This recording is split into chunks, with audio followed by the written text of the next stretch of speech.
Reflex is involuntary and unintentional response to a stimulus. On the other hand, reaction is voluntary response to a stimulus.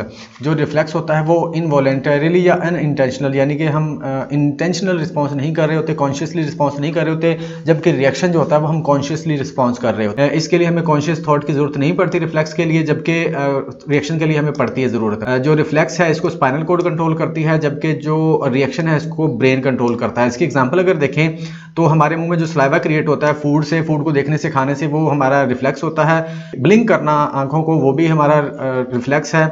गर्म चीज़ से हाथ को फ़ौरन पीछे हटा लेना, ये भी हमारा रिफ्लेक्स है। जबकि रिएक्शन में एंगर, हमारा गुस्सा, चीज़ को समझ के हम गुस्सा कर रहे होते हैं, वो हमारा रिएक्शन होता है। किसी को अप्रिशिएट कर रहे होते हैं, समझ के कर रहे होते हैं, वो हमारा रिएक्शन होता है। डिसीजन लेना होता है, वो भी हमारा रिएक्शन होता है, क्योंकि वो भी हम समझ के सोच के कर रहे होते हैं। तो जो चीज़ें हम समझ सोच के या कॉन्शियसली कर रहे होते हैं वो रिएक्शन होता है, जो अनकॉन्शियसली और सोचे समझे बगैर कर रहे होते हैं वो रिफ्लेक्स होता है।